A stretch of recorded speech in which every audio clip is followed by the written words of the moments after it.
actually. Hello, can you hear me now? Perfect. Hello, everybody, and welcome to the Laval Virtual Days dedicated to sports in partnership with Sports Unlimited. I'm Harriet Bartlett, Head of Community Relations and in charge of the conferences. A few ground rules before we start. Please cut your microphone. That is the first thing, because otherwise the admins will actually cut it. Second thing, do not come on stage if you're not a speaker, or I will, without someone, kick you out of the world. Also, if you have any questions, please ask them in the chat box, just below, public chat box, and we will try to answer them as much as we can. If you have any technical issues, feel free to actually ask them in the chat box or go back to the reception. Click on Go to Campus and Reception. There's technical help for you there. Now, your avatar can do plenty of things here, and I'm going to teach you how to clap. You can do it in 3 different ways. Either you can tap on F4 on your keyboard, or tap /clap in the chat box. And the last way you can do it is click on your name in the go-to menu and click on clap. That's that easy. Also, on a personal note, I would like to apologize for the lack of women on this track. And please, any woman here that works in sports industry and immersive tech, please feel free to introduce yourself to me for the future and maybe some new collaborations. And without waiting any second, please welcome on stage Marie Leblanc, Head of Business Intelligence at Laval Virtual, for the introduction of this event. Now clap.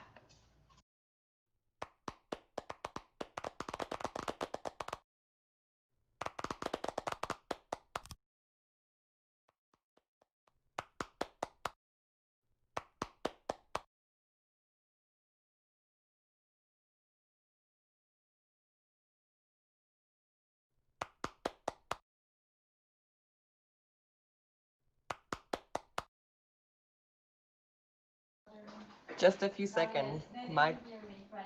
Your... Do you hear me? No, we can't hear you, Mary. Sorry. Microphone issues on our side. Just a few seconds.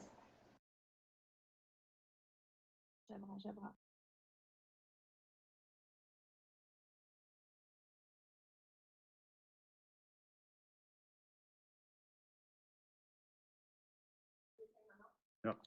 Yes, do you hear me right now? Perfect. Hello, everybody. Welcome to the Laval Virtual World, a place that allows us to continue to meet despite the current health situation, but also to welcome people who live far away. We cannot always come in normal times. So thank you all for being here. Olympic and Paralympic Games, European Football Championship, Wimbledon Tournament. This must-see sporting events will not be held in this year. And this has economic impacts, of course, but also the world of sport is moving forward and looking for other sources of funding. And immersive technologies are now part of this future. We notice today that a large number of VR AR uses in sports concern live fan experiences or recognition of young talents or the motivation in the effort.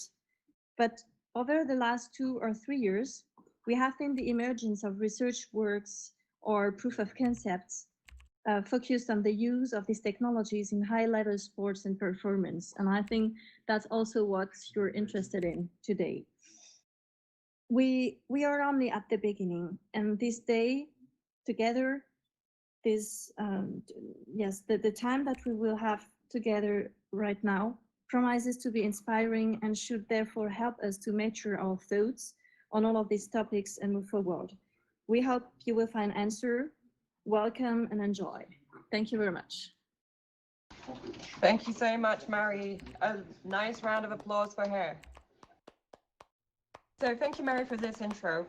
Now, time to welcome on stage Aude Regad, Director of the CREPS Pays de la Loire. Another round of applause.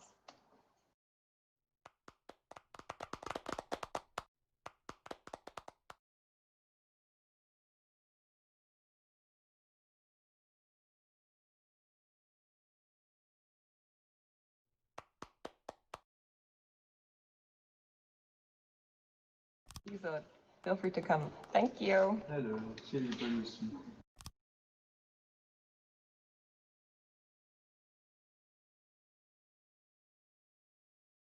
Hello. Krebs is very happy to be a part of this event, and thanks Laval Virtual for this invitation. The virtual reality will play a major role in the future, especially in sports. So, Krebs decided to investigate these topics. Indeed, this project is a part of a voluntary approach to put modernity and innovation in the center of our project for many reasons. First, in 2021, Krebs is moving to a new place financed by the region. Then, with the Ministry of Sports, we created the National Research for Sport and Innovation for the new practices development. Finally, we have a lot of important partners like Laval Virtual, Croate, the École Centrale of Nantes. We are now working for our future with 3 commissions in our center: performance, formation, new practices, and sports health. We saw Sophie Barries as pilot. More, our work with Laval Virtual is in progress. An agreement will be reached soon. We have the ambition to become the main actors of virtual reality in sports. Let's do this together.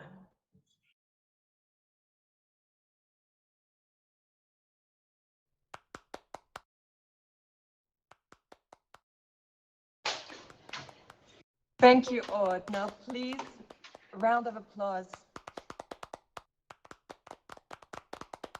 We are now going to welcome on stage Damien Jacquard, Marketing and Development Manager of Union Sport and Cycle, Pascal Gentil, Associate Vice President from DNA Global Analytics, and Bertrand Day, Performance Department's Deputy Chief from INSEP, to talk about sports, COVID, recovery, and innovation. The panel is being moderated by Johan Duval, Director at Sport Unlimited. Another round of applause for everybody.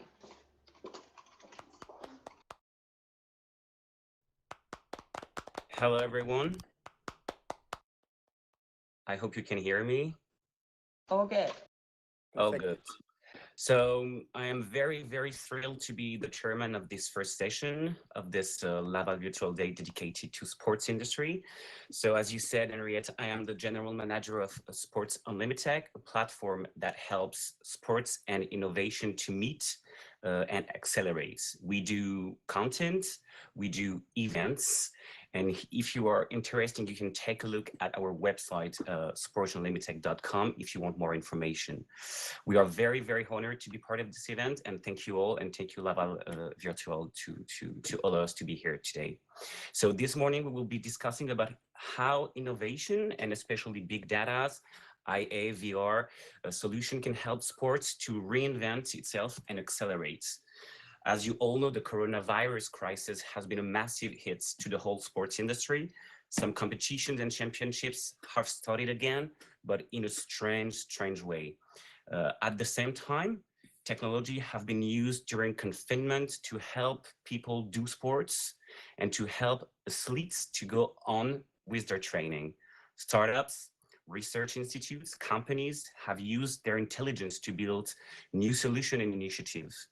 The coronavirus has been both a very difficult time and a hope for some new opportunities. So let's take a look at the consequences and find some answers to go on. So with me this morning, I am very glad to welcome Pascal Gentil, a 3-time winner of the European Championships, 4-time World Cup champion and Olympic bronze medalist. Pascal Gentil is the most decorated Taekwondo practitioner in French Taekwondo history. He's live with us from China, where he lives now, and he's an associate vice president of DNA Global Analytics, a company that builds new digital experiences through the use of breakthrough technology such as IA, blockchain, and VR solution. Also, Damien Jacquard, who is the senior marketing and business development manager at the Union Sport Cycle, who is the French first union in sports industry that brings more than 1,400 companies together. He's one of our finest thinker on how the sport industry is going right now. Sorry. And Bertrand Daille, who is the assistant head of the performance department at the INSEP, the National Institute of Sports Expertise and Performance. He's a French teacher training institute and center for excellence in sports that trains elite athletes. So welcome all. Thank you. So Damien, I want to start with some figures and hindsights on how badly the coronavirus crisis has hit the sports industry. Damien, as a sports expert, can you please give us your opinion? I know your union has published some reports that are very, very, very precise. Hello, Johan. Hello, everyone, and thank you for the invitation. It has been a massive hit. Coronavirus has been a massive hit. Since the start of the COVID-19 pandemic, the sector has experienced the worst crisis in its history. In France and around the world, almost all amateur and professional events are canceled or postponed. Today, no one can be certain of the timing for the end of 2020 and the year 2021. One of the world's biggest sporting events, the Olympics in Tokyo, is postponed to 2021, but uncertainty remains over whether the event itself will continue. Yesterday, I don't know if you had the information, but yesterday FIFA announced that the pandemic could cost for world football around $14 billion. So in France, because we are in France and Union Sport and Cycle is really focused for the French market, it has been a massive hit. Competition has stopped, Olympic has been cancelled, shops and clubs like fitness, Soccer 5 have closed. So the impact was multiple. All the actors have been impacted. According to the latest BPCE study, the sports sector weighs in France around 77 billion euros and generates 150,000 jobs in France. So the economic consequence for the sector will therefore be serious. According to our latest study for Union Sport and Cycle to be published, sports and leisure company, so shops, sports industry, fitness club, Soccer 5 paddle, etc., have already lost more than 1.5 billion in France since the start of this year, 2020. So it's around 20% of turnover. Losses for professional sport, with in particular a limited number of spectators, is significant. For example, the financial loss for rugby, professional rugby, all the top 14 and Pro D2 clubs is around 35 million euros. And it's the same for football, basketball, volleyball, etc. So for association, the first figure for the start of this school year are not very good for association. We have significant consequences on the entire economy generated. The BPCE Sports Observatory estimates that the turnover of the sector sports for company could fall by 24 billion euros this year. So it's around 30% like past years. So I'm just a little bit afraid because it's maybe not over. Thank you, Damien. Thank you, Damien, for sharing your thought and sharing your figures to the crowd. I would like to continue on with Pascal. Thank you, Pascal, for being with us today. You are live from China, and you were also living this crisis, this coronavirus crisis in China. So maybe I think the audience would like to know how you went through this situation, and maybe you can give us your analysis on what happened and how an elite athlete is going through this situation. Thank you very much. I'm very pleased to be there, and thank you to allow me to get this opportunity to speak out. My family and I have been very lucky. As soon as the outbreak starts, in January 24th was the official start day of lockout in Beijing. It was the Chinese New Year holiday, a period where everyone leaves the big cities to go back to their hometown. So the city was empty. It makes it safer in the way you still can go grocery shopping and not meet anyone. One more thing, me and my wife were very lucky. It's that unlike most of our foreign friends, we decided not to leave China, but rather stay.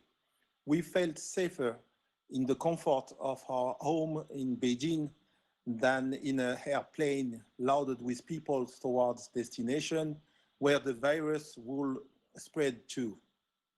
And it turns out to be the right choice because since January, even though the schools stay closed here, we haven't had any friends or close relations who got sick here in Beijing. Sadly, I cannot say the same for our families or friends in Europe and everywhere else in the world. The situation seems to be under control now, thanks to the action taken by the Chinese authority.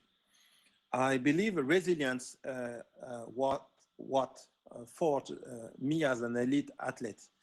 And I've learned to accept the situation and deal with it, not to try to escape from it. Even I found myself alone in my apartment doing a taekwondo workout in front of my camera at 3 in the morning for my taekwondo community around the world. And I could just feel how important sports is for everyone who was only wishing to be able to meet each other as usual. So However, you use some digital tools to train in yes, computer. yes, of course. As you may know, everybody was at home. Nobody can go out, and all my athletes friends and all people in general was doing sport in front of their camera, their phone, to share their training methods. And I did it as well. I did it, and can you please believe me? At 3 in the morning, I was doing the taekwondo session. My wife and kids was, of course, sleeping, and I feel isn't it a bit weird, but I did it. Moreover, I've been working, as you may know, on the political aspect of how to avoid sport being left because of the pandemic. I speak out. I came back to France in June. I've actually come forward as a candidate for sports minister, as some of you may know, as we were having a French reshuffle for the government. And I went back to France for this purpose. Even though I haven't been appointed, I have really used the chance to advocate for sports, key role in the society. Sports goes beyond physical activities. It brings us together. It helps create social interaction, etc. In France, sports weight 80 billion euro. We have more than 60 million people practicing sports. It is a massive industry and a strong tool for attractiveness in France. Thank you, Pascal. So as you, round of applause. I think I see some people are doing some applause here in the crowd. So as you said, Pascal, we think that the pandemic might be under control, even though they're saying there will be a second wave. But I think we can say that we are some kind of a way in a new spot now. Stadium has reopened, competition has returned. We saw the Tour de France, Roland Garros will open in a few days. Maybe Damien, with what you saw in your union, what do you think we can have? What are the takebacks from the coronavirus? Are there some trends that will reshape the whole industry, and are there some trends that industries, companies, clubs need to take into account after this crisis? Sorry, the question is for me or for Damien? No, for Damien. Okay, sorry. So we were undergoing a change in the conception of sport practice in recent years. Less restrictive, more agile, more oriented towards leisure and well-being. So the landscape had changed in recent years. To roughly illustrate it, young people are in sports association, and the working people consume sports and leisure activities either in private establishments, which are also place of life, like soccer five, paddle, fitness, or these people are often connected for individual performance search, like running or cycling. These trends will always be relevant. So, of course, sports industry will have to reshape itself, and it's important now to change the business model. But these trends will always be relevant in our society. And first of all, let's not forget that the current priority is the search for activity and cash flow. That's our first target for companies. Investment and support from banks to invest will come secondly. The sports sector is not immune to the transformation of society, and nothing will be as it was before. Greener, more sustainable, more digital, more competitive, and perhaps more French. And it's important to be focused on more French, because the France relents stimulus plan also goes in this direction.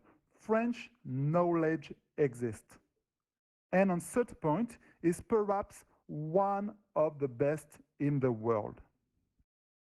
Nevertheless, the competition is stiff, and we must continue to support those who innovate, those who drive trends, those who produce in our country for that the new Zwift, I don't know if the new Zwift, all of people understand who is Zwift. It's an app for cycling and fitness, maybe the biggest app now in sports world. But we hope tomorrow the new Zwift is not American, but French. My greatest fear is to see French sports company go to the bankrupt, which will allow large foreign structure, international structure, to invest in our market while relocating our knowledge, employment, and the economy. Thank you, Damien. I want now to go on talking mainly on research, because research did also great stuff during the crisis, and I know that that INSEP, as an elite expertise institute, is doing a lot of things for athletes and performance. So I don't know if everyone knows what the INSEP is doing, but they're having two institutes helping athletes. So maybe Bertrand, can you give us some insights and some information on what INSEP is doing on performance using technologies? Yes, thank you, Johan. Hello, Johan, and hello, everybody. To be simple, the National Institute of Sports main purpose is to give the best French Olympic and Paralympic athletes and their coaching staff a competitive advantage so that they can become Olympic and Paralympic champion. This is simple to say, but very hard to do. To understand what is the INSEP is 50% of French Olympic medals are won by athletes who have trained at INSEP. INSEP monitor elite athletes over the long term. Psychomotor and physical profiling field tests are carried out to identify a unique profile, provide individualized training content, attempt to reduce injury risk and improve performance.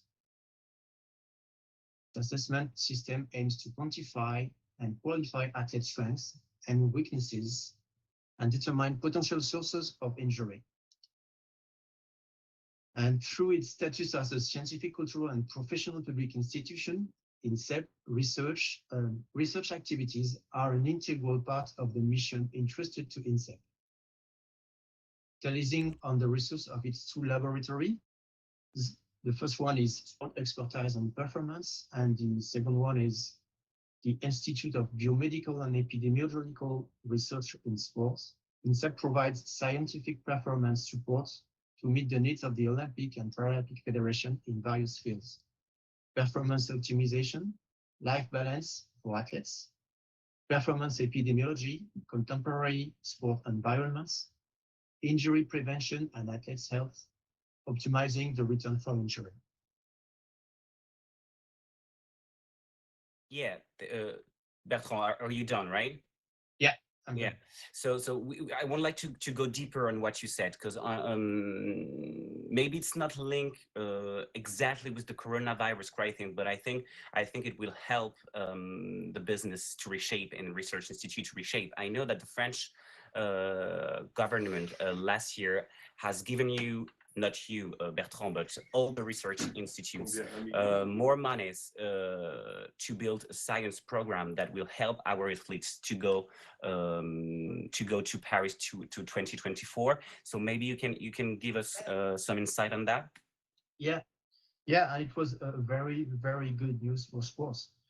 As part of the future Olympic and Paralympic Games of 2024 organized in Paris, the French government aims to increase the number of medals won at the last Olympics. And to meet this challenge, the Ministry of Higher Education, Research and Innovation and the Ministry of Sports are joined forces by strengthening policies for the detection of sport talents and by mobilizing French scientific forces at the service of very high-level sportsmen and women. For this, the French government has decided to mobilize 20 million euros within the Action Priority Research Program. This Priority Research Program, which is entrusted to the French National Center for Scientific Research, aims to fund translation research projects in the field of sport performance. The results will be used by the best French Olympic and Paralympic athletes so that they can achieve the highest performance at the Games in 2024. 100 projects have been submitted in September 2019. 6 projects were selected, including 2 projects coordinated by INSEP, and 10 million euros are already mobilized since December 2019. Federations involved are swimming, handisport, athletics, rugby, ice sports, handball, volleyball, basketball, sailing, and shooting. And 10 more million euros will be mobilized at the end of this month. To compare, the Ministry of Sport previously had 500,000 euro by year to be distributed over around 50 projects. So it's a huge progress for research and for sports. We hope that it will help our athletes and will help the research to go further and find some new innovation. Thank you really much, Bertrand. And I know that some projects are focused on IA and data. So it's the way to go to Pascal, because you were also a very fine athlete, but you are now working with DNA global analytics. Maybe can you please tell us what is this company doing and how do you think that the technologies, will build new models for sports and mainly entertainment? Thank you very much. To put it simply, we leverage advanced technologies such as machine learning, blockchain, and virtual reality to create better experiences. We have a sports division, and companies like football clubs and athletes ask us to help them to create new revenue streams, improve the fan experience in stadium, or achieve a better performance using data. When it comes to AI, we try to be different from others. If you are curious, I can name some specific algorithm we are using, but perhaps I should keep it for another time. And if you want some example, the football club today must find new ways to make money because they can't rely on people coming to see games. So specific algorithms, we help them diversify their revenue streams while creating better marketing experience. Athletes also needs to embrace new technology. I can think about the issue of sponsoring. Former athletes are very familiar with this topic. Me too, I've been faced this.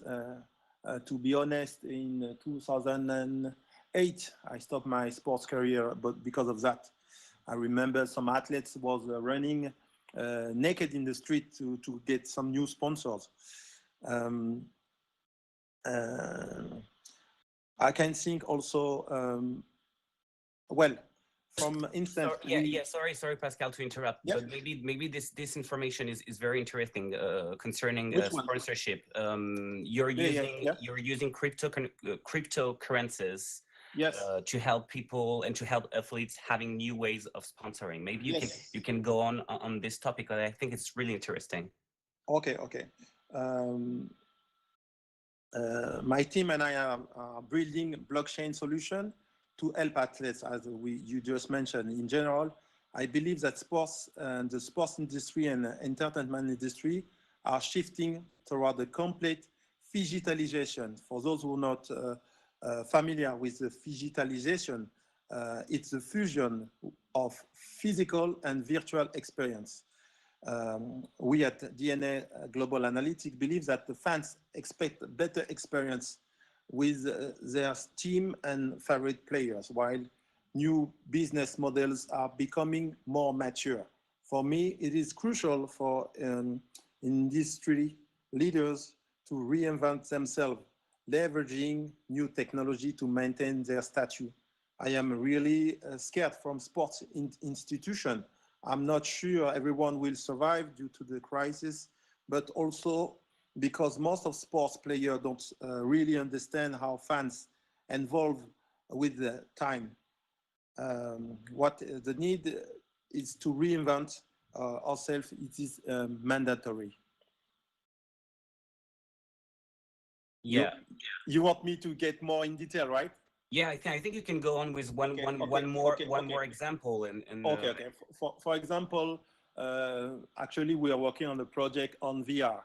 We're using the VR. For instance, the stadium now it's closed So with our technology, you can allow to people in the world to see a football game in the situation like you are sitting in the presidential area. So you can follow a basketball game, you can follow a football match, you can follow a rugby game, and from this point of view, it's brings some new revenues for the institution, for the clubs. Another example, for instance, about the blockchain. Actually, people are not very familiar with blockchain, but with the blockchain and the cryptocurrency, as you mentioned, we have our own cryptocurrency, and we develop cryptocurrency for athletes. The athlete can get his own cryptocurrency, and also some clubs. Thank you, Pascal. I think this is really interesting, and I just noticed that Mathieu Lacombe from Paris Saint-Germain is in the room, and I think it will be very interesting about this subject. Bertrand, maybe I can go back to you because we were talking about VR, IA, big data, and I know that France has started a new data plan called Sports Data Hub that helps the whole ecosystem to find some data and to use them. Can you explain the program to the crowd, please? Yes, you are. First, I need to explain quickly the context. In April 2019, the National Sports Agency was created. And since then, high-level sports performance and data matters to this agency.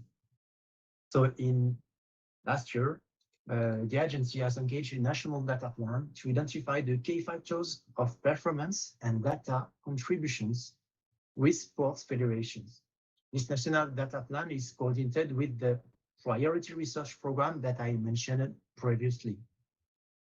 The goal is to maintain France rank in the major international competition by using more data resources to improve training and supporting performance, and mobilize data within the framework of research on large cohorts, injuries, mediability, detection, individualization. So the Sport Data Hub concretizes the national data plan and will help best French Olympic and Paralympic athletes in Paris 2024. The Sports Data Hub is first and foremost a permanent team mobilizing actors with multiple expertise in close connection with the federations and their needs. It is also a community of practice, sharing and coordinating data uses in high-level sports.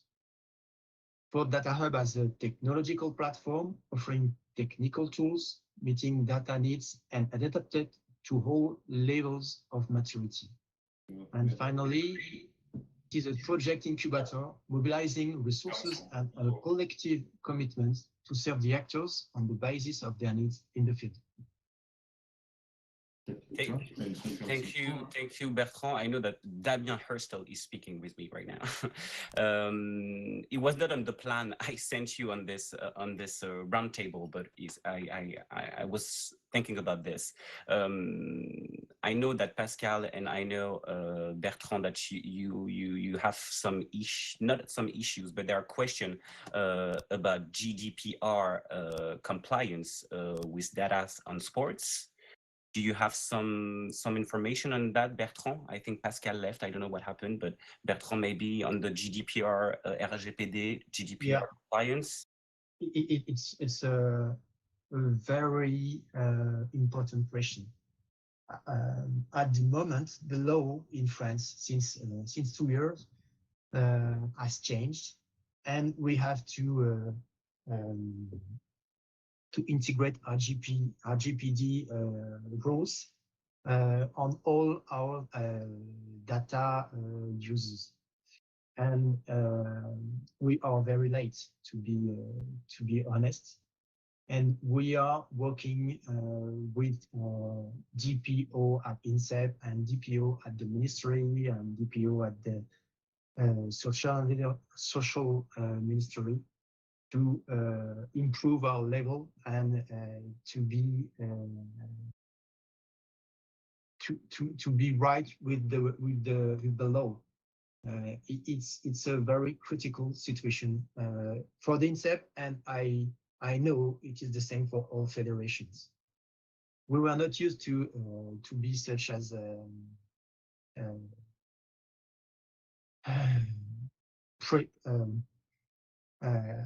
before these rules, we just had to declare information at the CNIL, and now it's a different way to work with data, and it's a new way to work. Thank you, Bertrand. I hope we had we gave you some.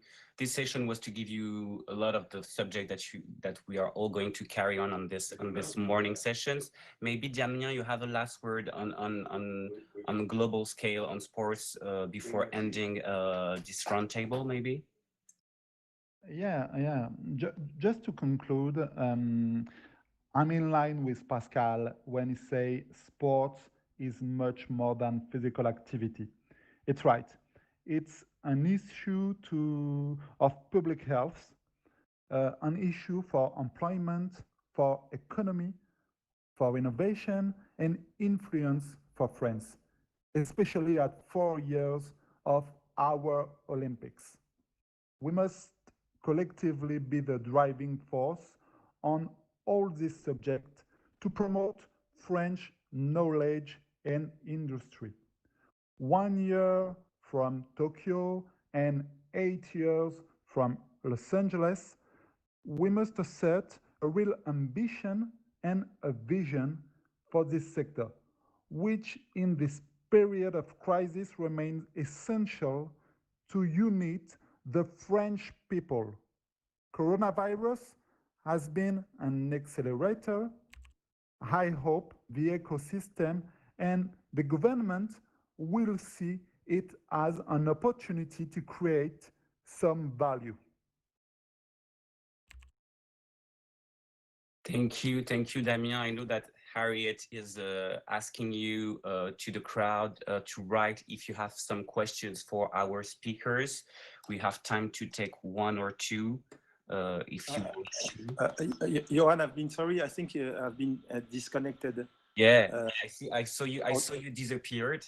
But yeah, but I'm back. Sorry, you were started a question probably. Yeah, I don't remember because then we went on, but maybe the crowd has some questions for you, Pascal, on your VR solutions or not. I gave you like 1 or 2 minutes, and then I will ask a question, even if you don't have some questions. To be a little bit more precise, beyond what I already said, what I already mentioned, we have an ongoing project with football clubs to create new VR experiences. We also work with trainers to help them to create specific workouts for athletes using sensor and computer vision. I can also mention the great work we are doing with sports institutions in the context of cryptocurrency. Most sports industry don't understand yet the business potential of cryptocurrencies, combining the machine learning. They only create cryptocurrency and think this is enough. In general, our goal is to help sports industry create new ways of making money and use data to help athletes achieve more.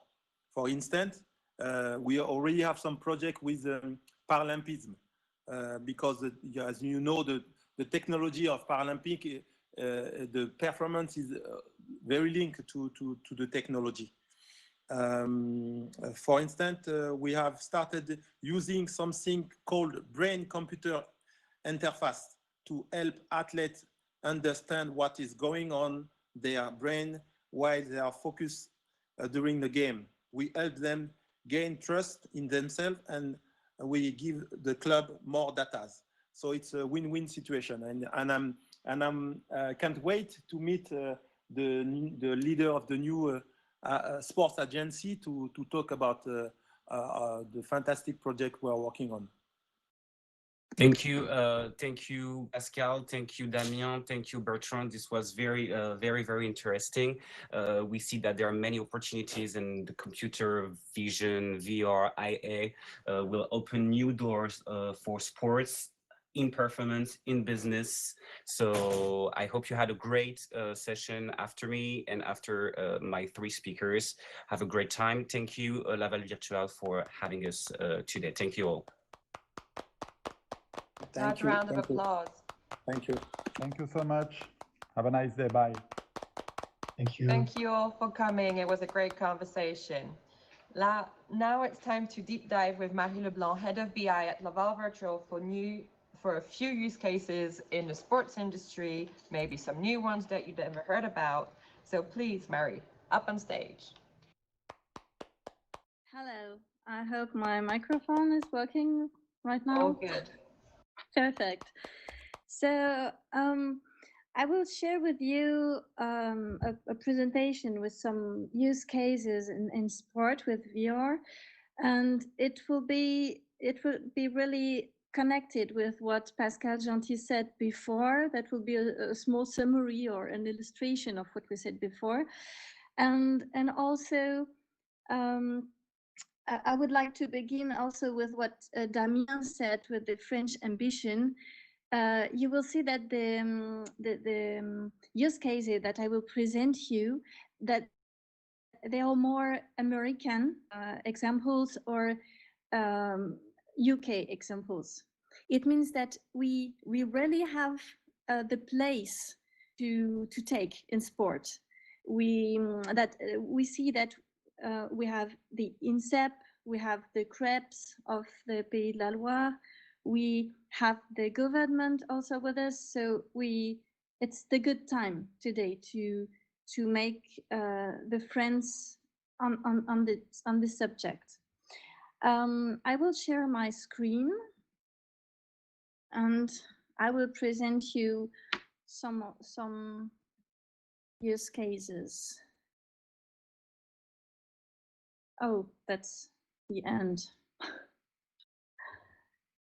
Already like this. Okay. So that's what Pascal said before, an experience of life and experience. We are doing in Laval Virtual a monitoring in every verticals, and in the vertical of sports, we see that we have different use cases for life and experiences, and also already in these moments after the lockdown, a lot of channels or brands try to make the sport alive in this period. So what we can say as use case here is that a lot of people here I think follow that. That's by Fox Sports. They used virtual avatars in the public so that the people in front of their TV, so that they have the impression that we had a mood, an ambience in the stadium. So I can show you. Oh, yes, I can show you what it gave. A little bit. That was a good idea, we think, by Laval Virtual in the beginning, but that we had a lot of feedbacks about it was not very consistent, because on some point of view you saw the people, and on other point of view you didn't saw the people. So it was very strange for the viewers. But we think that if it is improved, it can help, for example, with a virtual sound, or to give something more when you cannot have so many people in a stadium, And also it gives you the possibility to have other cameras point of views, because you don't disturb the spectators. So you can put the cameras in other ways. Yes, that's a different way to do when you cannot have a lot of people in the stadium.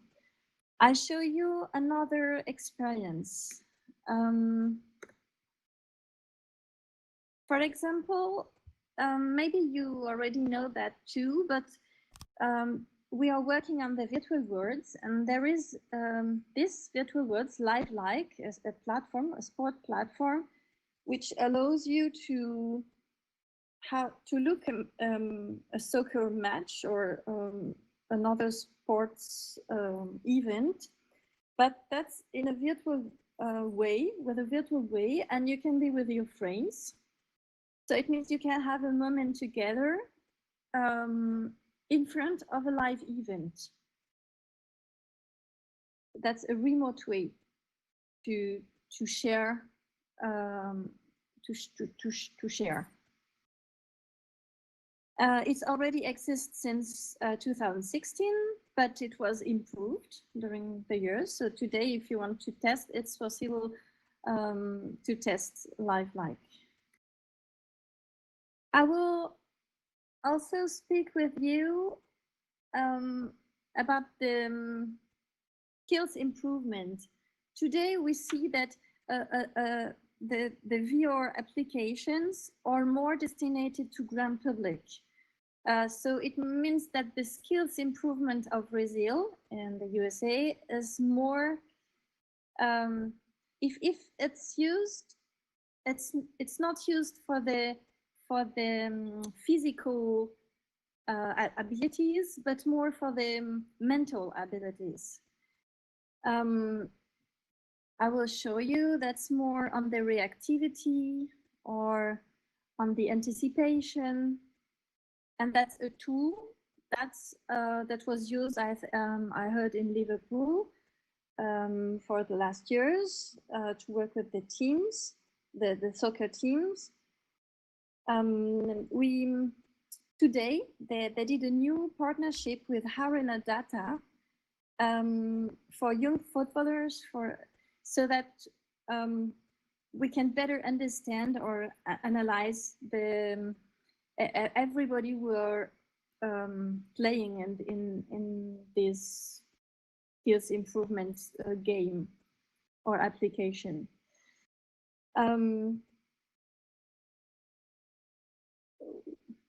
That's I show you another application for skills improvement. That's called the Perfect Play Soccer Academy in the USA too. And the idea is to detect young athletes. The idea is that the grand public can use that. They have some protocol to do a movie about an action, for example, and the application will see that, will recognize and will analyze. And after the Perfect Play Soccer, they will share this data, and so they will detect young athletes. So it's application, and we have also the problem of what you said before with the GRPD. They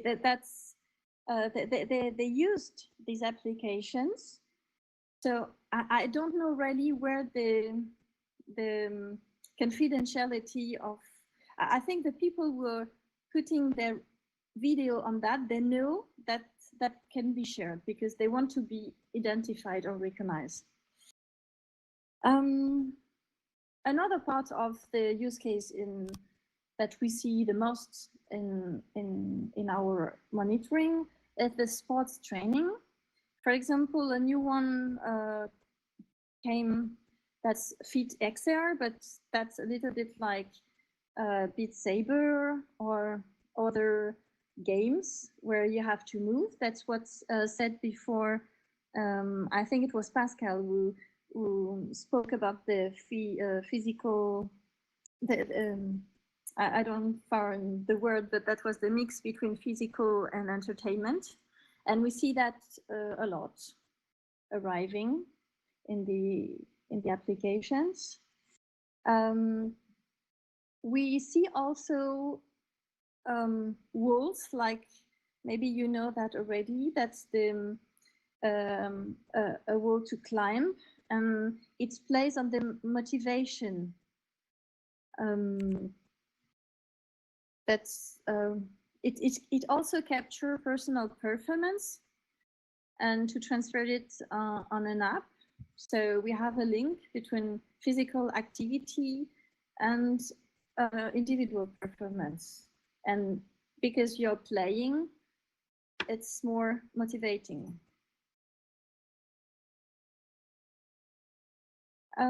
I also wanted to share with you this sample because it was built in 2014, and it was with the Google Glass. The project was called Race Yourself, and they never produced it because it was too early in the time. But the idea was there, the concept, that was that you could run behind your own performances. It was registering your first timing and running, and after you had an avatar in front of you, so that you perform more in doing your sports. Today we have the Ghost Pacer, which that was I think for some months, that was launched for a few months, and that's the same concept, but today that's not with the Google Glass, that's with something else. What we can see on such projects is that we don't really have some hardware made for sports. I didn't test this one, but what we know about the other hardwares is that when you do sports, that when you move a lot or you sweat, you need some spatial hardware, and it doesn't exist for the moment, spatial hardware for sports. So I think it's a good opportunity for friends too to develop some hardware in this direction. I think there is a pit in that. Thank you very much. Thank you, everybody. Oh, thank you, Mary, and please, everybody, round of applause. Nice insight, Mary.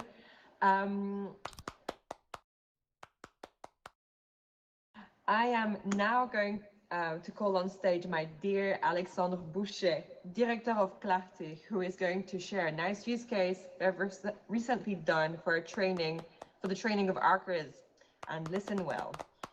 Though I do wish my avatar could wink for this private joke. Thank you, Ariette. Thank you, everybody. I'm very happy to be here. I'm going to share my screen now. I hope you will see it. Is it working? Can you see my screen? Yes. Yes, good. So I'm going to talk of a solution we have developed a few months ago for the French Archery Federation, Fédération Française de Tir à l'Arc. And I think we have developed something quite innovative because it's based on augmented reality and a special kind of augmented reality based on audio simulation.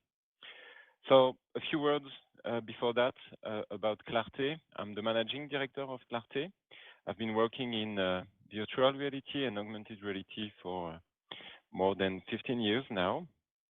We are a pioneer in the field of VR in France because that's 25 years of experience since the creation of Clarté. And we act as a technological resources center. That means that we provide services to companies to enhance their performance and business development through consulting and innovation services to develop custom tailor-made solution and innovative solution based on VR, AR, and also artificial intelligence. We are based in Laval. Laval is the world or Europe capital of VR and AR, thanks to Laval Virtual and also I think our contribution. And we mostly act with French clients, even if we have some European research projects. So coming to the context, we've been in contact with the CREPS, Pays de la Loire, and also the French Archery Federation, who is in charge of promoting, developing, and managing the practice of archery in France. As you know, archery needs a lot of skills, including self-control, precision, and a taste for the hard work, because it needs a lot of training and a very good mental, as in a lot of sports. So this training is hard. It's practiced daily on the training field. And it seems, according to the experts and the coach, that something is missing in their daily routine. It is especially the fact that when you are in an international competition, you are in a kind of noisy environment.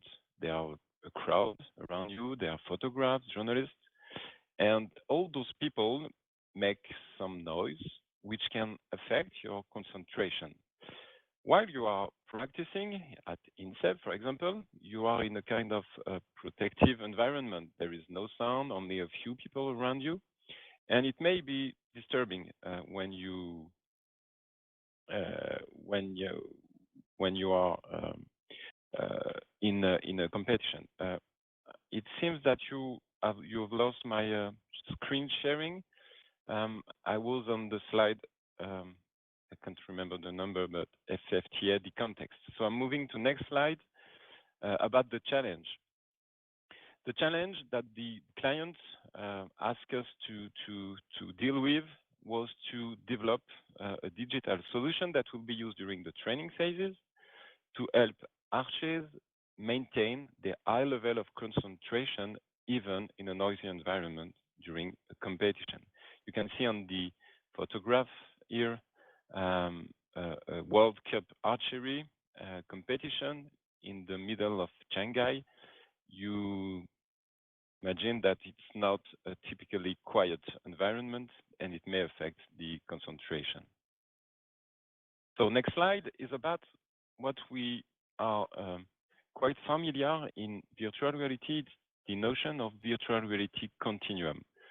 Continuum between the reality and the virtual reality, where the world is fully digital. To deal with the challenge, we have a full range of possibilities. We can use either a full virtual reality simulation. For example, we put the archer inside a virtual headset with audio so that we can simulate a virtual competition. But we can also use quite low-tech approach, for example, adding some disruptive audio or visual element into the real world, put some lights and sound sources in the real world to add those disruptive elements. But in the middle of this continuum, there is I think a nice solution, which is called augmented reality audio augmented reality, where we will try to only add sounds, virtual sounds, in the real world. Why we choose this solution? It's because there are some limitations nowadays in VR and AR. So I'm on the slide called Drawback of Vr Ar. First of all, it's quite difficult to reproduce a real bow in VR and to simulate realistically the arrow and all the phenomena related to these sports. We must also admit that the VR headsets today have quite limited resolution a limited field of view, and refresh rate also quite low. Too low, for example, to visualize the arrow coming out from the ball. The screen doesn't refresh quick enough. It's also very difficult to detect the finger's action on the strings, because on the Olympic Games, the bowman holds the string with his fingers, not with special tools. So we must detect those actions. And wearing a augmented display, which weighs at least 500 or 600 grams, actually, definitely have an impact on the performance and on the intrusive character of those devices. Augmented reality have the same limitation for smart glasses, for example, like HoloLens or Magic Leap.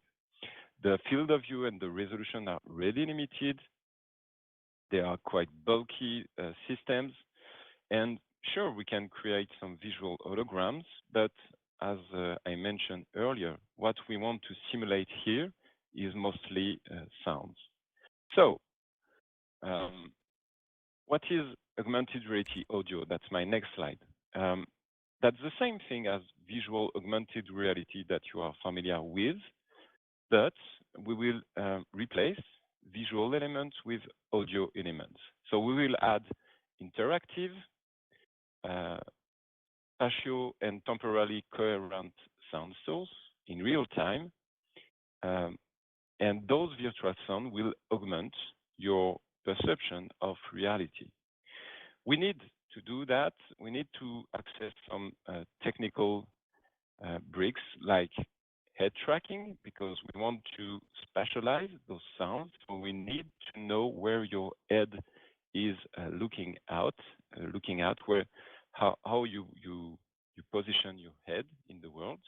And we also need a 3D audio engine that will compute the sounds to be perceived in 3D by your brain. So we propose to the French Archery Federation this concept. We will use a real shooting ground, and the archer will be wearing a binaural or special in-ear headphones.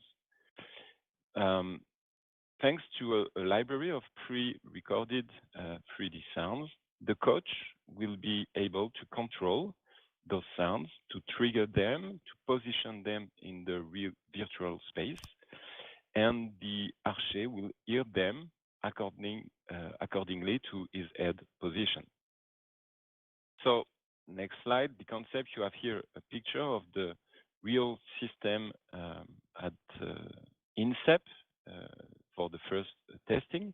You see on the left the archer, which is she's the girl who is using it, and she's in their training. She wears headphones, and on these headphones we have attached a head tracker unit, which allows us to know where she's looking at. The coach is also wearing an headphone so that he can hear what the player is hearing, and is driving this simulation thanks to his smartphone, which is wirelessly connected to the headphones. So what the solution does precisely on the next slide. So you can hear some static or moving sound sources. You can also hear some ambient sounds, more for the global feeling of the shooting field. You can hear rain or things like that. And next slide, what the coach can do, he can select, plan, he can launch spatial sound sources that the archer will hear on his headset. So there are actually more than 30 different sounds available, but it can be enriched by the coach autonomously. Next slide, a few screenshots of this application. It's not easy to explain something that is mostly related to hearing.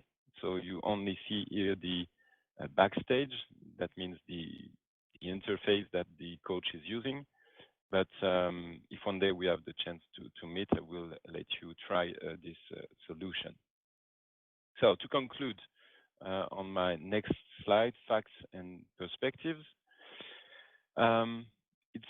This project has been delivered in only 2 months between the first client brief and the on-field first testing. So it's quite easy, and I mean that VR and AR can be low-cost projects sometimes. Not always, sometimes it's very difficult, but I think we can find some clever and low-tech solution to satisfy the user needs. The first results were very encouraging, and it led to a second round of developments that allows us to enhance the solution functionalities.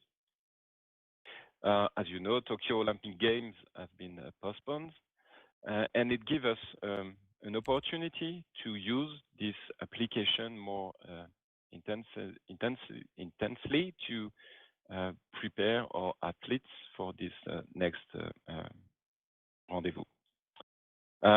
Also, something I wanted to share with you is that Apple just released in this last version of iOS what they call the Spatial audio mode for their new AirPods. It's a system that allows you to hear 3D sounds only using those AirPods, because those AirPods, the new version, include a gyroscope and magnetometer inside of them, so they can know where you are looking out, how your head is holding. So it means that Apple is definitely moving to the VR and AR community with a kind of an ecosystem of devices, and those earpods are part of this ecosystem. I also think that VR high-end archery simulators will become feasible in the next future, because augmented displays are becoming more precise and accurate in terms of image quality. And also software is moving very fast to very strong solution, for example, in computer vision, that will allow us to know what the user is doing in the VR simulation. So a big thanks to the Fédération Française de Tir à l'Arc that we are working closely still, and you will probably hear from them about this solution in the next few months. And thank you, Laval Virtual, and all the co-organizers for this opportunity. And I'm at your disposal if you have some questions. Thank you. Thank you so much, Alex, for sharing all the info. Please, a round of applause for him. Now we are going to welcome on stage Mathieu Lacombe, Head of Research and Development at Paris Saint-Germain. He is going to talk about how data can improve the game prior and in real time during the match. A round of applause for him. Hello, everyone. I will just upload my presentation.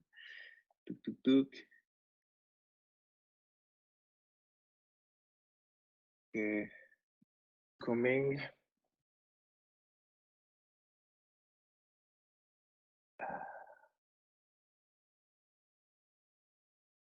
Maybe I can dance.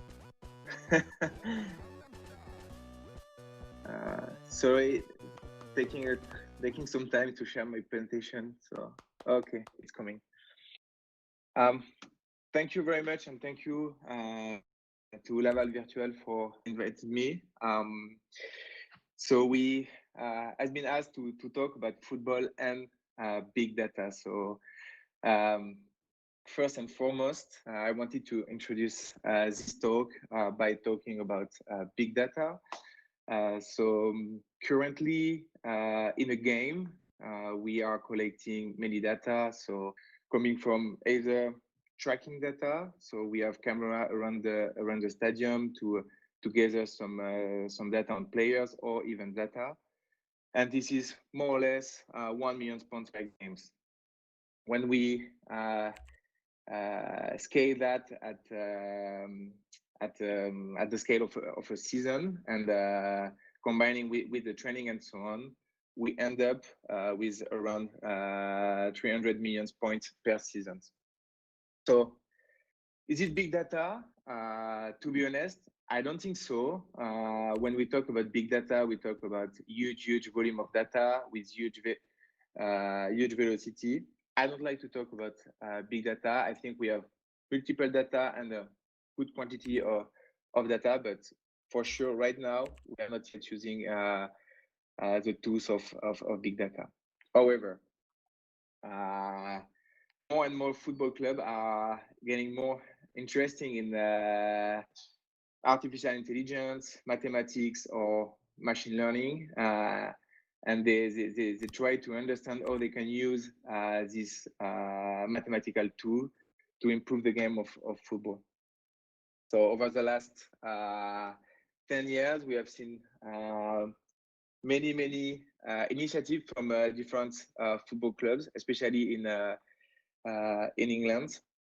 And right now, AI and machine learning methodology are more common in football.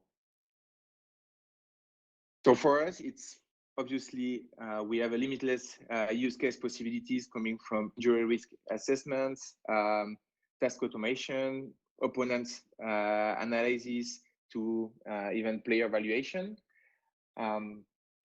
So today I won't present all the potential use case we have, but I will try to focus my intervention on two small use cases. One is on player training and how can we use data to improve the monitoring of our players. The second will be more on in-game data. So the theory of player monitoring is quite simple. On the one side, you have the external load, is what type of training we are doing, and what is the actual amount of work we are putting on our players. And on the other side, we have the internal load, which is what are the physiological responses to this external load. And when we are assessing the balance of both, that lead to the response to the load and then training adaptation or maladaptation. So it's super important for club right now to clearly understand what is the balance between the external load and the internal load to optimize the planning of the training. So what we did is quite simple. So we have GPS on the left, providing us a lot of data and a lot of external load variables. So every session we have the player wearing the GPS. It provides us some variables around total distance cover, high speed running. We have the mechanical work done by the players, and so on. On the other side, the right side, in terms of internal load, we are looking at many variables, but one of the most common is earth rate. So what we've done, we took our GPS variables, we train a model, and so we look at within players model using stepwise regressions and different models. Then from the number we get, we adjust this number for the delta in temperature, because temperature is obviously impacting the earth rate responses. And so from that, we try to have a predicted earth rates to a training days. And what we've done, so we compare this predicted earth rate to the real earth rate of the players.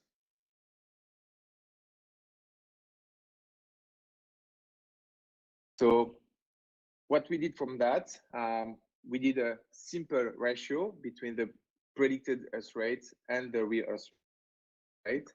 The higher the ratio, the more the predicted earth rate is higher than than the real Earth rate, the better it is, and conversely.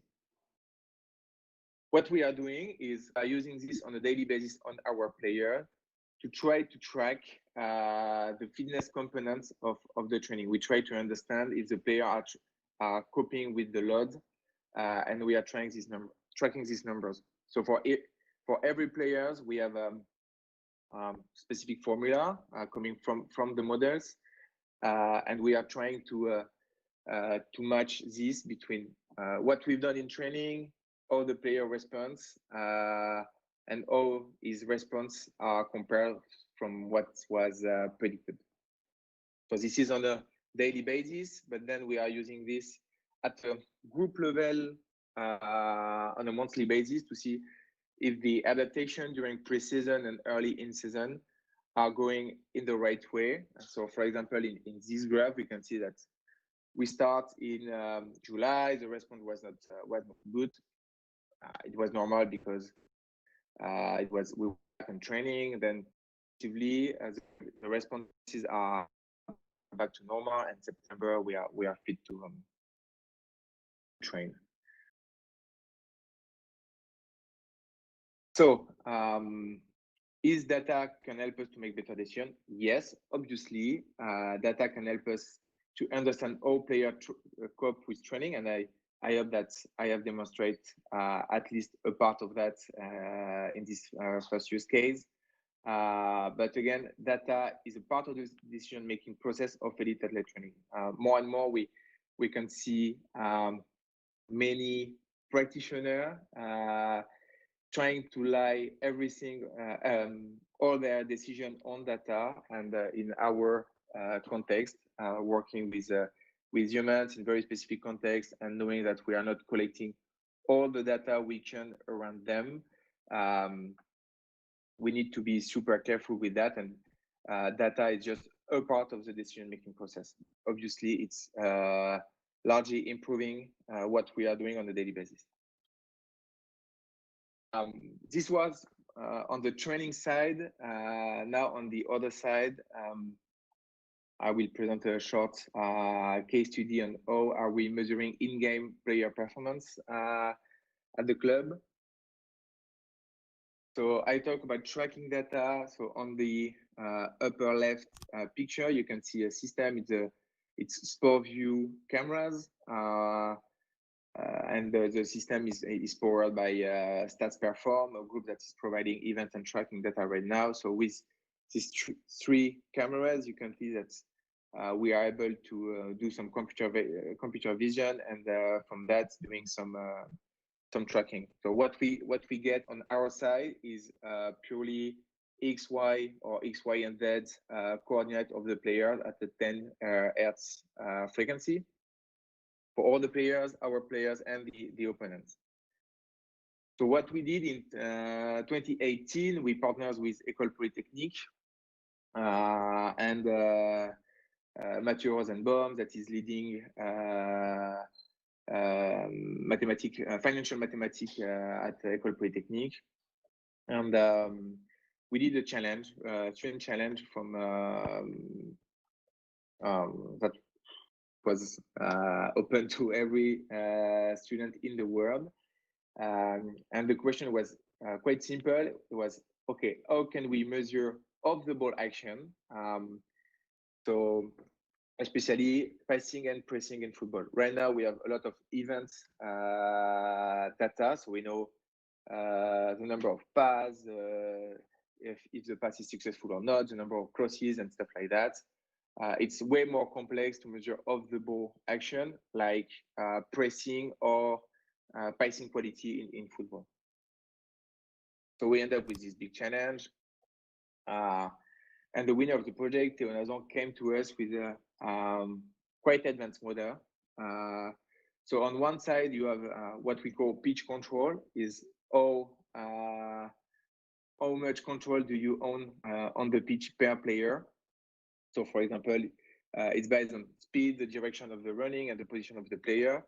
And the models just say, if I put the ball in this area, who would be the first, and so who on the space. On that, we move a bit further and try to understand the line of the passes and try to calculate the difficulty of the passes based on the number of defenders, the angle of the pass, and so on. What Theo created was just a pass risk calculation, allowing us to understand on our players not only the successful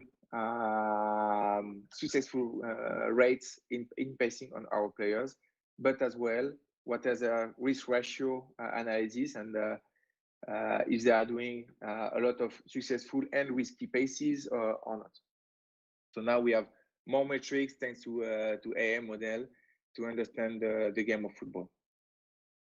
And the controversy with this kind of model, we are able to understand how our pressing models are increasing the risk of passes in our opponent and reducing the amount of passes they can do.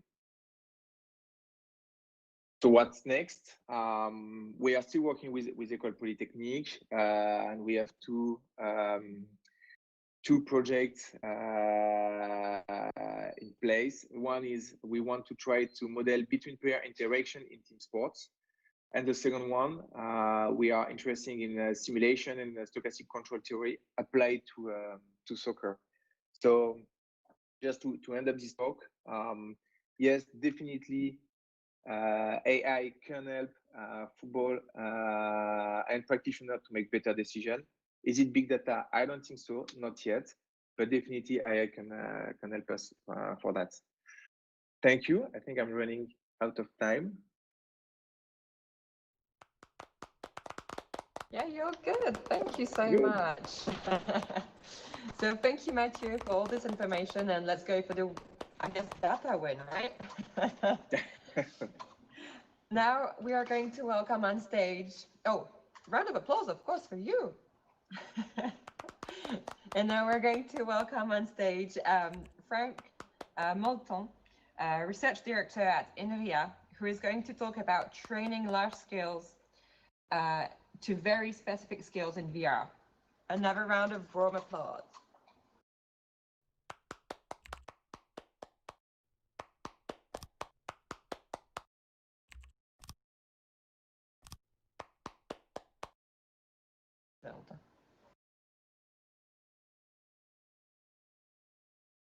You got Zoom.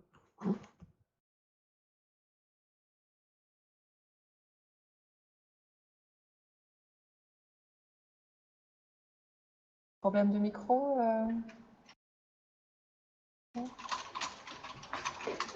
Non, je savais pas.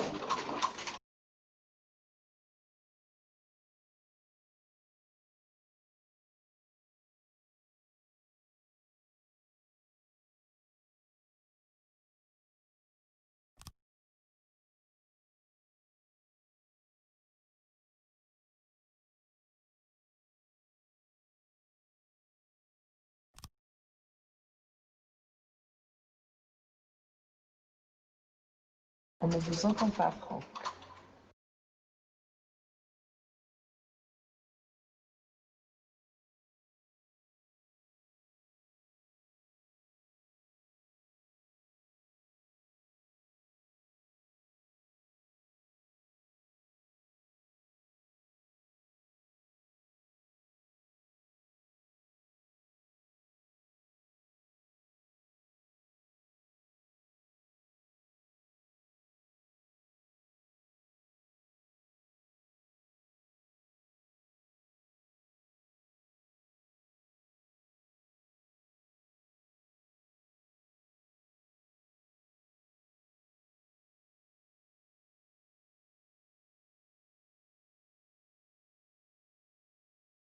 Alors, on va s'occuper du coup du micro de Franck. Ce que je propose, est-ce que Kevin, vous êtes disponible pour échanger? Oui, si vous m'entendez, je suis disponible. Très bien. Eh bien, dans ces cas-là, On va faire un petit swap le temps de gérer le problème de micro. We are going to swap with Kevin, Frank and Kevin, because Frank has a few issues with his microphone. So we're going to welcome on stage Kevin, project manager at immersive.io. And yes, we all love sports here today, and they worked on another way to experience sports event. So now let's listen to the new experiences that Kevin and immersive.io has prepared for us. Large round of applause.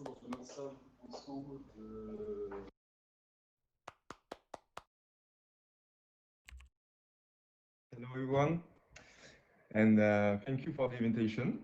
I'm truly honored to be part of such a nice sports event, as I am a sportsman myself, and truly admire the community and people in this room.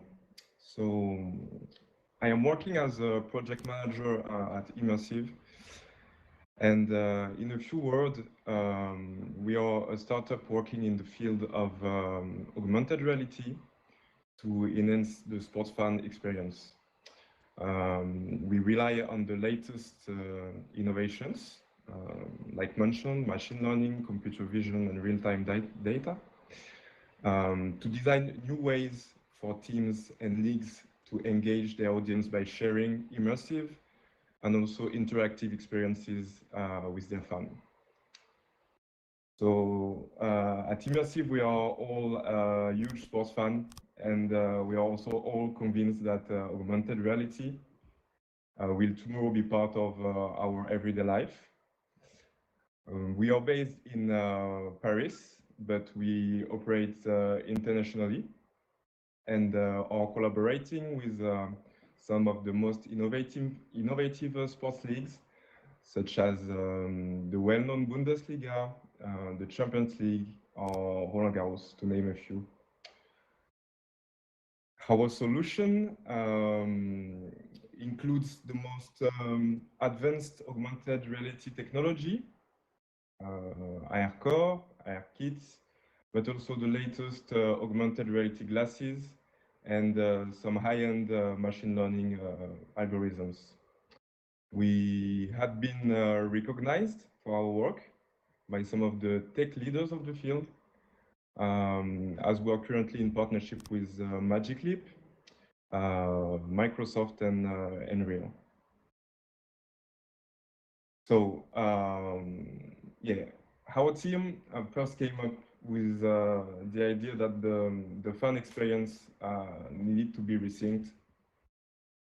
And the Sports Innovation Lab and some technology consulting studies showed that the fan is nowadays mainly understanding and learning on one hand, and also being immersed and taking part of the sports adventure on the other hand. So on top of that, you have the sports brands and leagues that need to continue innovate and not just relying on broadcast deals and facey stadiums. So this is where our solution makes a difference, because through augmented reality, we are giving access to a new world of possibilities to the fan. Our solution that I will present works for every sports and every team, and allows to create personalized digital content for the fan, letting him interact with his favorite players and with what is actually happening live on the pitch. The customizations and designs that are possible are endless. And we also believe that the quick growth, as mentioned before in the previous presentation, of the augmented reality market will change the way fans are experiencing sports. Nowadays, of course, everybody is familiar to the smartphones, but few know the augmented reality glasses yet. And with the Apple and Facebook glasses coming on the market in 2022, maybe, We think it's a key step in making the augmented reality available to a large number of fans. So now let's dive a little deeper into a practical use case we did with the German Football League and Vodafone. We can wonder what is the added value of going to the stadium. Can we combine the stadium atmosphere with some sports analytics? Our solution will bring answers to those questions.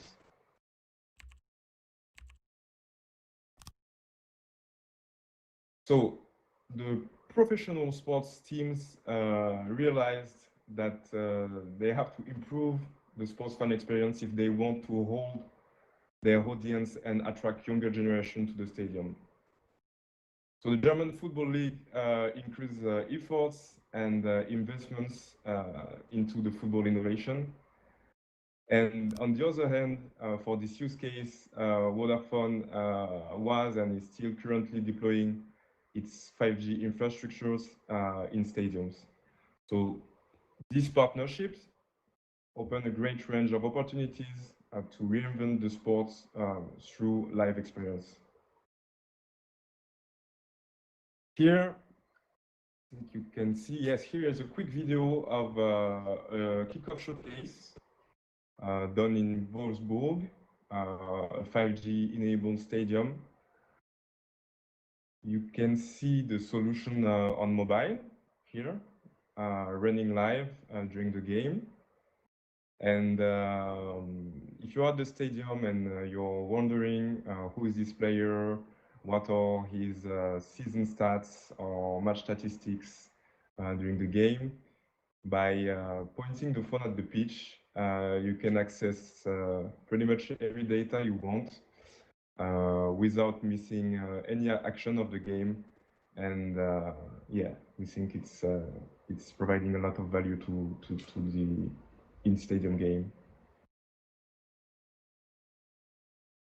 Okay, so what are the technologies required to do so?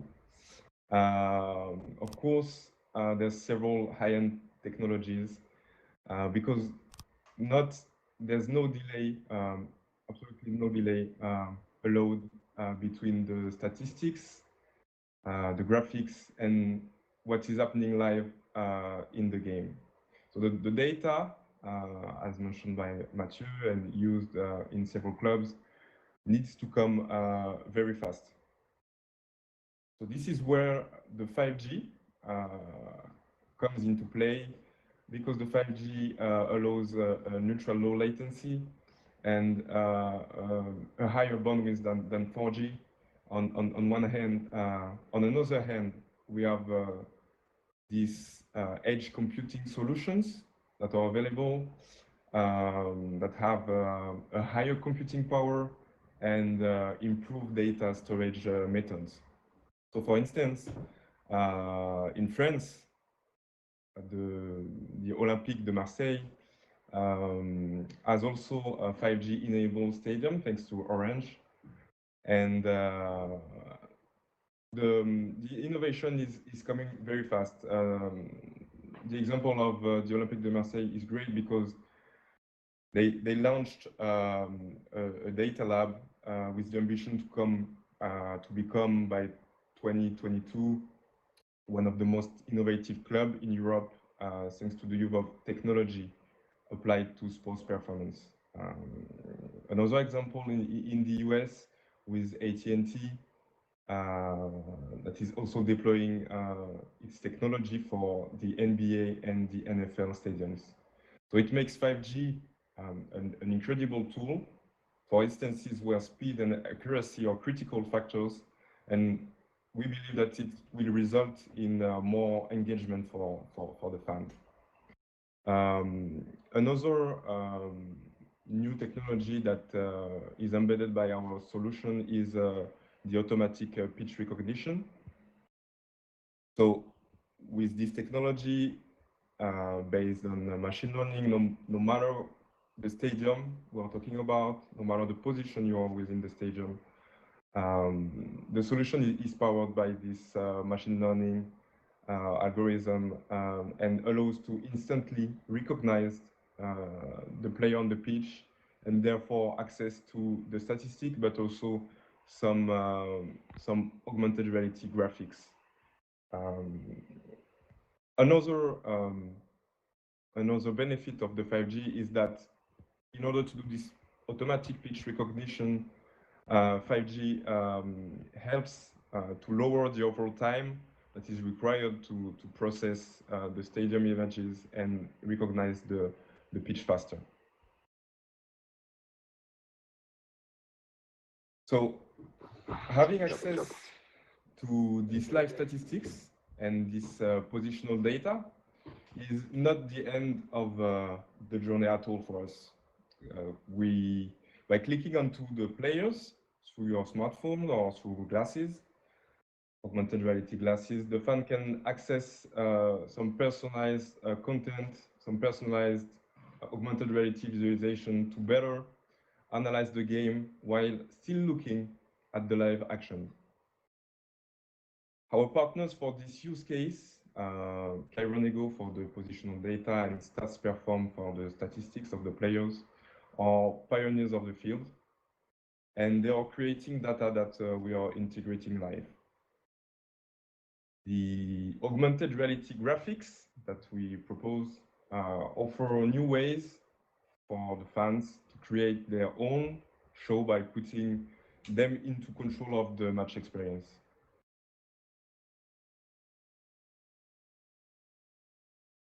The performance side is also addressed within these solutions. We have 2 modes that the fan can use. The lean back mode, during the game, the insights are displayed automatically in 3D on the pitch, depending on what's happening in the game. The goals, the on fire mode, which is a special mode for playing, having a great play, some free kicks, so events that are automatically pushed during the game, but you can imagine pretty much everything in terms of customization. The second mode is the interactive one, where users, and you saw that in the video, can select players by clicking on them to track them on the pitch and display real-time data such as speed, the number of passes, shots, heat map, everything. So there's this part, but also we can overlay on the field the lineup, the composition of each team, some players analysis, or also performances of the season for each player. So this is highly gamified, this solution, and really, we believe, makes the fan in control of his own show.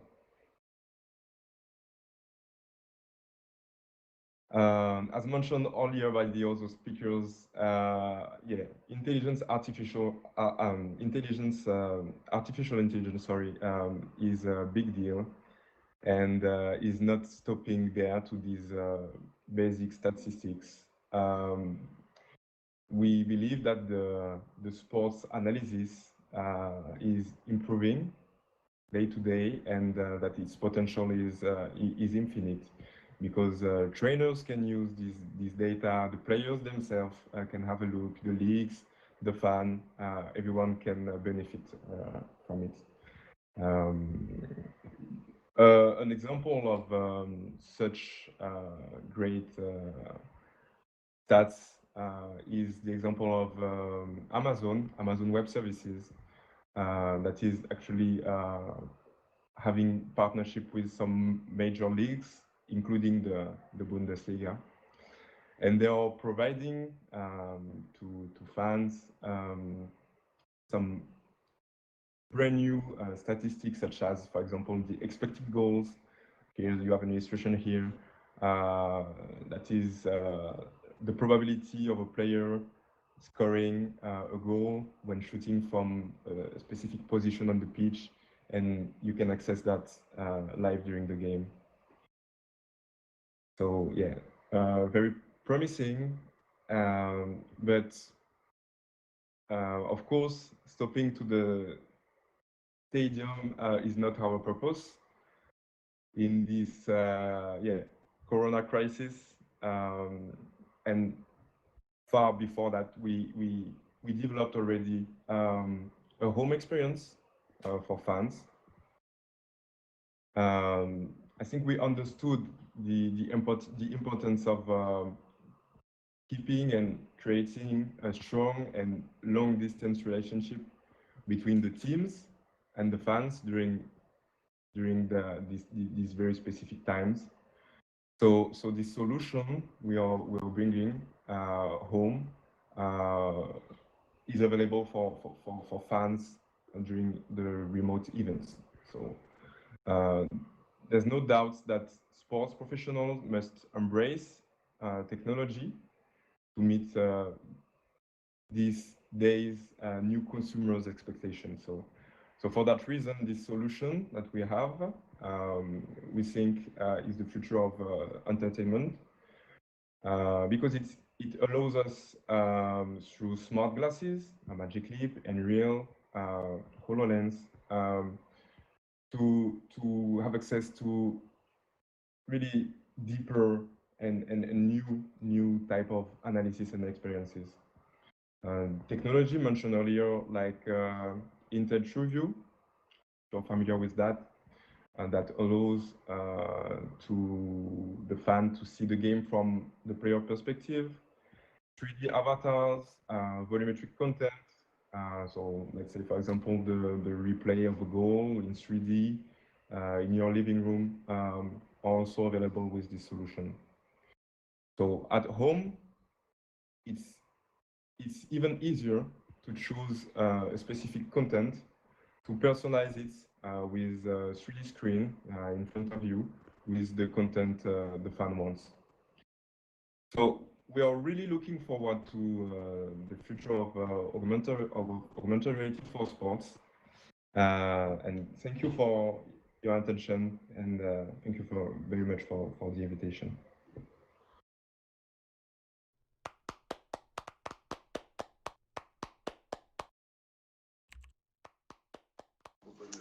Hello. Clap, clap, clap. We're still figuring out a few things for Frank, and thank you so much, Kevin. It is actually pretty interesting use cases that you're showing us. Please, a nice round of applause for Kevin.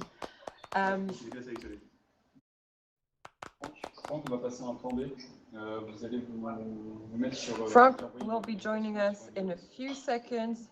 I suggest that we all do a little dance while we're waiting. To dance, you have various options. You can just do a slash dance inside of the chat. You can click on your name and see the different dances that you have. Samba or just dance. You can also try putting some extra new options by doing slash help that will give you a lot of emojis that will make you dance.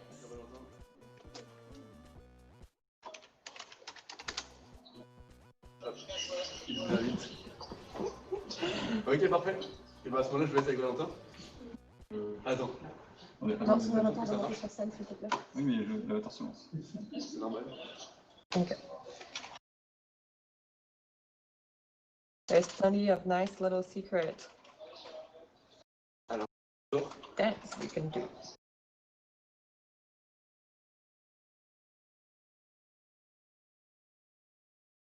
Hey, tell me in the chat, where are you all based? I know some of you I don't know. So please tell me where are you from in the chat.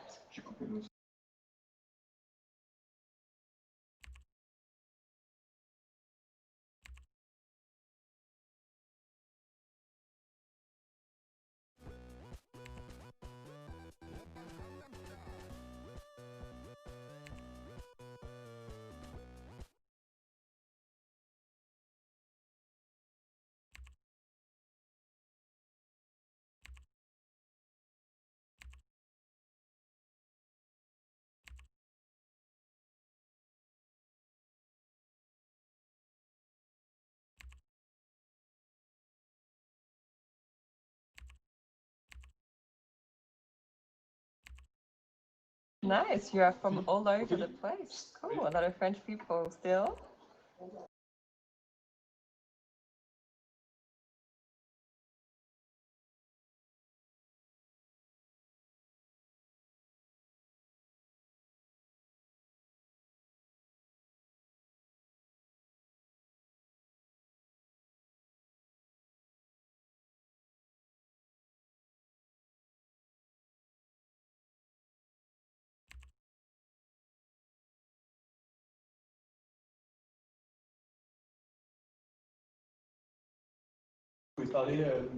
Do any of you actually can you tell what you do for a living? Now that we have a little bit of time, what is your company name and what do you do? No.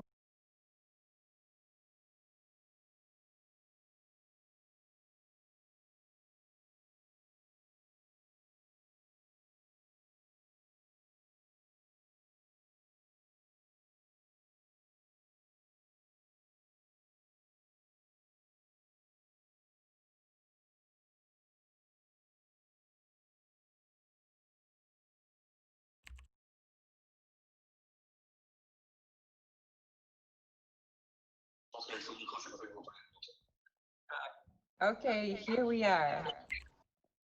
We have found a solution for Frank. Frank, welcome on stage.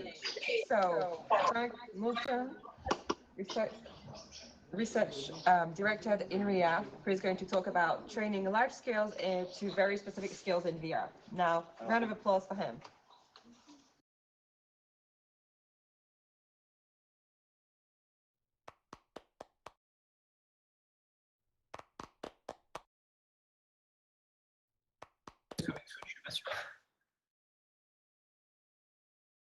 C'est que mon son ne passe pas non plus. Ok. Donc on se retrouve dans le bon casque maintenant, c'est bon. Après, sur les casques techniques, en fait, c'est amusé que vous parlez là et vous entendez dans le monde. Alors, comment je projette mes slides? Mais comment je projette mes slides?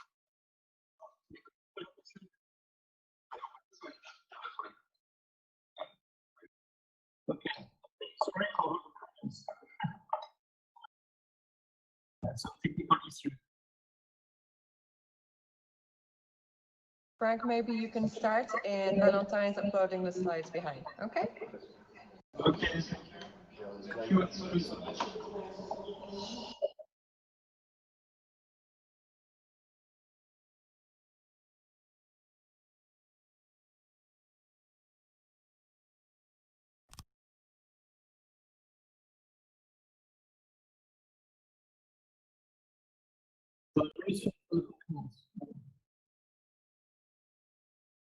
I hope I had no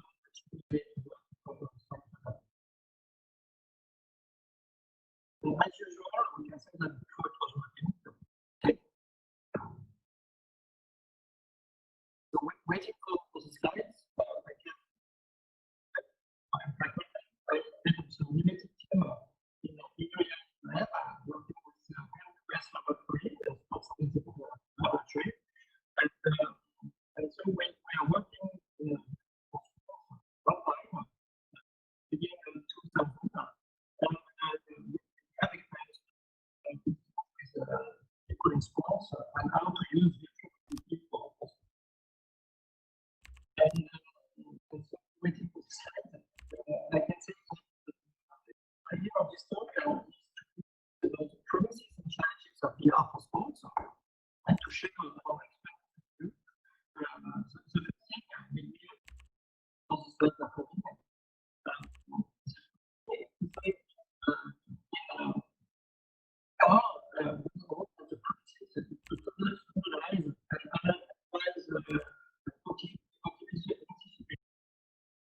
For example, we have got the rugby, Irish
Okay, so due to the technical issues, we have decided to cancel Frank's talk, but it's not a problem because we'll find another solution and we'll share the talk with you inside of a newsletter post event. Okay, so now we are going to finalize this day with the director of Sport Unlimited and rugby star as well, let's not forget. Welcome on stage, Frédéric Michalak. A round of applause.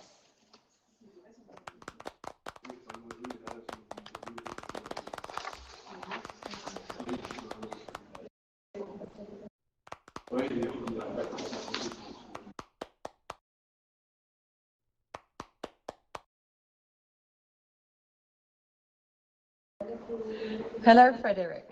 So. Bonjour. Hello. Frédéric, you're a former rugby international star. As you've grown in your career, you saw innovation coming by, new materials, data, and a VR solution. You saw how it reshaped the sports. You decided to create then Sports Unlimited. And you are the president of it, and you're shaping it. So can I ask you, how does innovation drive the sports industry? Despite the coronavirus crisis, and for more than 10 years, now the sports industry continues to grow and innovation gets more and more space in this area. The global reach professional sports is extending.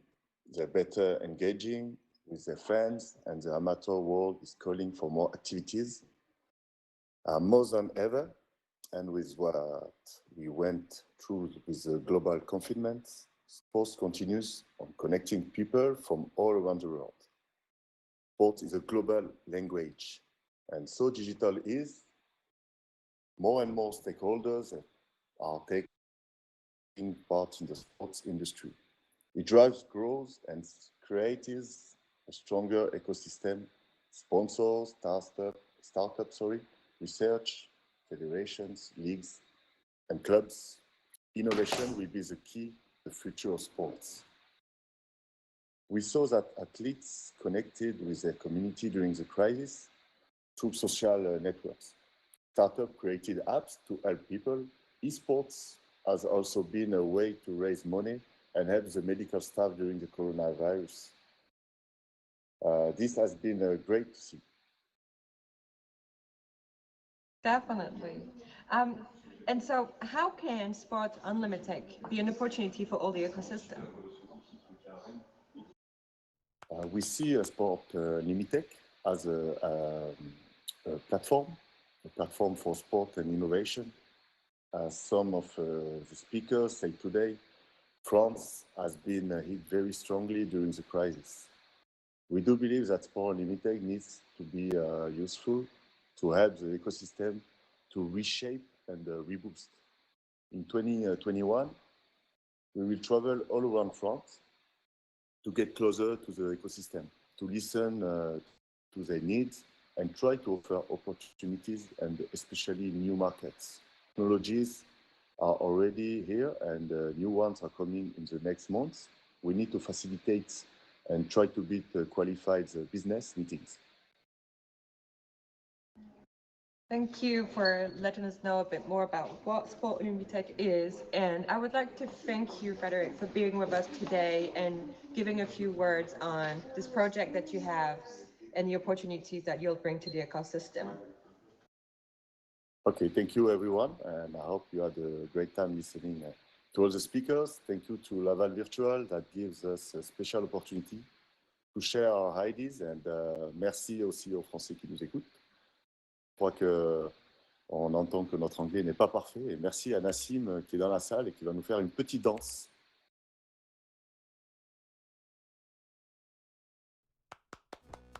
A large round of applause, and thank you so much. So, well, this morning in sports was very interesting, but it's not the end.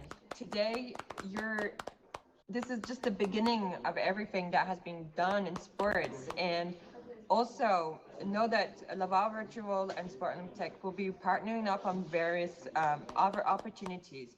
And so also one of the opportunities right now is to be a contributor for the special edition that is going to be published shortly in sports.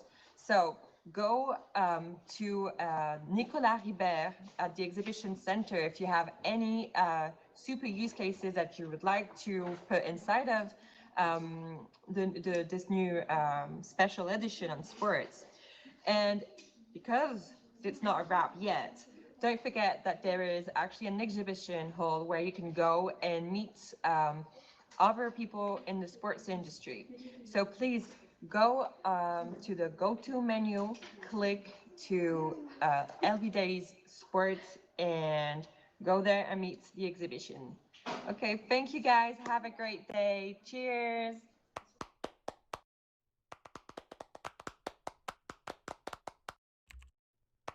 Merci, merci.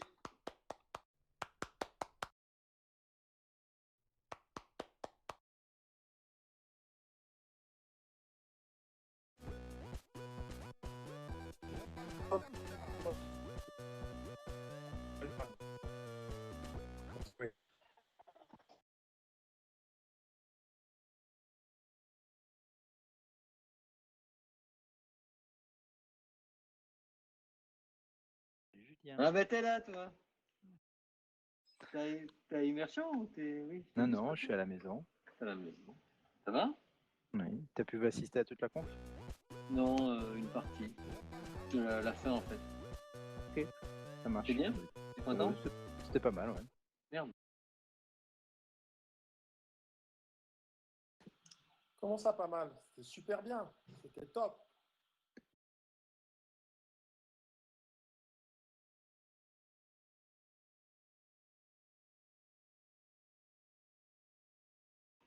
Qui me parle?